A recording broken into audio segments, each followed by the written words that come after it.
అందరికీ వసంత పంచమి శుభాకాంక్షలు.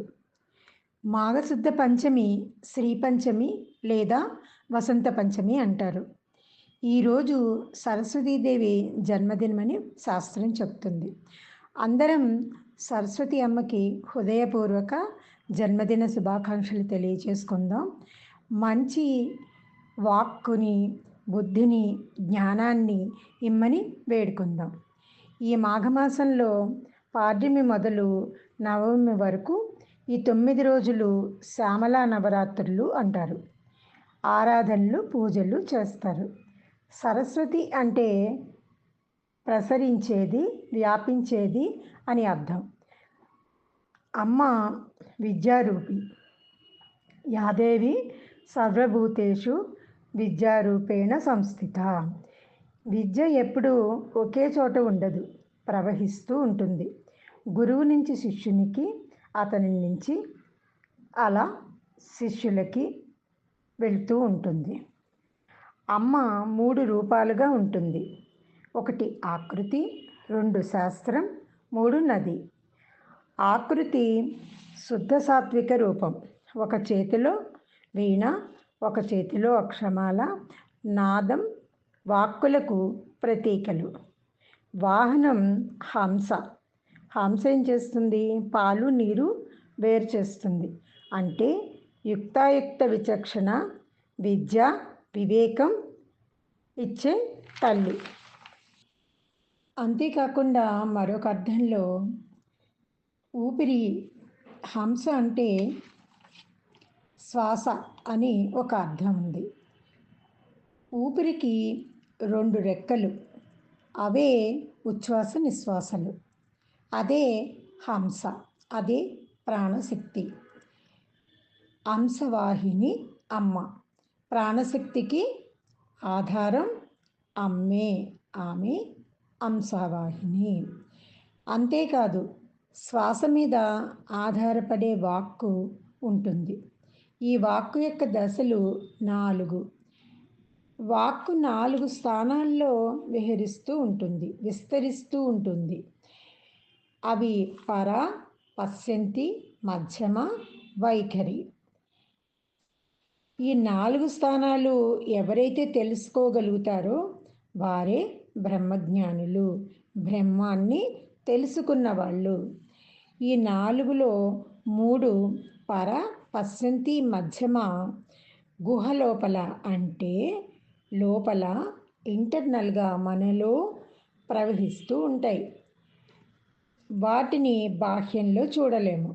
వాక్కు యొక్క 4వ దశ వైఖరి మాత్రం మానవులు పలుకుతారు లోక వ్యవహారాల కోసం. పర మూలాధారంలోనూ, పశ్యంతి మణిపూర చక్రంలోనూ, మధ్యమ అనాహత చక్రంలోనూ విస్తరించి ఉంటాయి. 4వదైన వైఖరి మాత్రం విశుద్ధ గొంతు స్థానం నుంచి వెలువడి మానవులచే ఉచ్చరించబడుతూ ఉంటుంది. పరా, పశ్యంతి, మధ్యమలను తెలుసుకోవాలంటే యోగ సాధనలు, ధ్యానము, కుండలిని సిద్ధిలో మాత్రమే అమ్మ అనుగ్రహంతో మనకి ఇవన్నీ సిద్ధిస్తాయి. పరా తురీయము సమాధి స్థితిలోను, పశ్యంతి సుషుప్తి గాఢమైన నిద్ర ధ్యాన స్థితిలోను, మధ్యమ స్వప్న స్థితిలోను, వైఖరి జాగృతి మెలకువలో ఉన్నప్పుడు మనము మన భావ వ్యక్తీకరణకు ఉపయోగపడేటటువంటి వాక్కుగాను మనలో చోటు చేసుకుని ఉంది. జీవరాశిలో రాళ్లలో పర మాత్రమే ఉంటుంది. వృక్షాలలో పర, పశ్యంతి 2 ఉంటాయి. పక్షులలో పర, పశ్యంతి, మధ్యమ ఉంటాయి. మనుషులకి మాత్రమే పర, పశ్యంతి, మధ్యమ, వైఖరి ఉంటాయి. మానవుడు ఉత్తమమైన జీవం, బ్రహ్మంను సులువుగా తెలుసుకోగలిగేటటువంటి జీవి. ఇది అమ్మ అనుగ్రహం. విద్యని, జ్ఞానాన్ని, వినయాన్ని, సంస్కారాన్ని ఇచ్చే తల్లి సరస్వతీమాత. ఇవి ఉన్నవారు సర్వసంపన్నులు. ఇంతకంటే సంపదలు ఏమీ అవసరం ఉండవు. అమ్మ ఇచ్చిన వాక్ సంపదని ఎంతో గౌరవంగా, వినయంగా, భక్తిగా, చక్కగా వాడుకుంటే అమ్మ అనుగ్రహం ఎల్లవేళలా మన మీద ఉంటుంది. ఇక్కడ మనము ఒక శ్లోకం చెప్పుకుందాం. ఇది అమ్మ గురించి అన్నమాట. ప్రణోదేవి సరస్వతి వాజేభిర్వాజినీవతి దీనామవిత్రయ వతు. ఈ శ్లోకానికి అర్థం ఏంటంటే, తనను రక్షించు వారిని రక్షించినది అని అర్థం. రక్షించు వారిని రక్షించినది అంటే ఏంటి? అమ్మని మనం రక్షించాలి అంటే మన వాక్కుని శుద్ధంగా, చక్కగా, మృదువుగా, సందర్భంగా పలకాలి. హార్ష్గా ఉండకూడదు.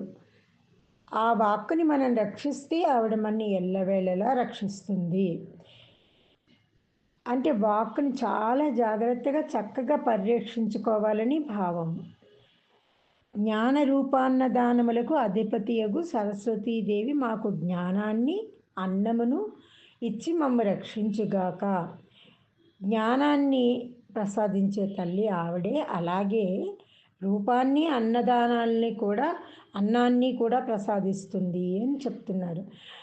వాక్కుతో మనం ఏ పనినైనా సంకల్పంతో నెరవేర్చుకోగలుగుతాం. ఆ సంకల్ప బలంతో మనము ఏదైనా సాధించుకోగలుగుతాం. అందువల్ల మనము ఈ అన్నము అంటే అక్కడ మనకి భౌతికమైన అవసరాలు అన్నింటికీ కూడా వాక్కు ఉపయోగపడుతుంది అనేటటువంటి అర్థం అన్నమాట. ఏదైనా వాక్కు వల్లే సమకూరుతుంది కాబట్టి ఆ వాక్కుని చాలా జాగ్రత్తగా సంరక్షించుకోవాలి అని చెప్తుంది ఈ శ్లోకం. దీనామవిత్రి అంటే బుద్ధి ప్రేరకురాలు, బుద్ధులను కాపాడునది అని అర్థం. ఆవిడ మన బుద్ధిని ప్రేరేపించేది. అంటే మనకి జ్ఞానం ఉంది, అపరిమితమైన జ్ఞానము ఉంది, చక్కటి వాక్చాతుర్యము ఉంది, అన్నీ ఉన్నాయి. కానీ మనం సమయానికి ఆ టైంలో మనం చెప్పలేకపోయామనుకోండి, మనకి ఏది గుర్తు రాలేదు, ఆ బుద్ధి మందగించిపోయిందనుకోండి, అప్పుడు మనకి జ్ఞానమున్న పండితులమైన వాక్కు ఎంతో చక్కగా మంచి స్వరంతో ఎంతో మృదువుగా మాట్లాడగలిగినా కూడా టైంకి మన బుద్ధి పనిచేయకపోతే మనము అక్కడ కొరగాని వాళ్ళం కింద అయిపోతాం. అటువంటి బుద్ధిని ప్రేరేపించేది కూడా ఆ మాతే. జ్ఞానంతో పాటు బుద్ధిని ప్రేరేపించేది, వినయాన్ని, సౌశల్యాన్ని కలిగించేది, అన్నింటికీ ఆధారభూతమైనటువంటి ఆ తల్లిని మనం మనసారా ధ్యానిస్తే, ఆ ధ్యానంలో ఆ వాక్కు యొక్క స్థానాల్లోకి పయనించి ఆ దేవిని మనం లోపల ఆరాధించడానికి రేపంతా మనం కృషి చేస్తే అప్పుడు ఆ తల్లి అనుగ్రహం మన మీద కలుగుతుంది.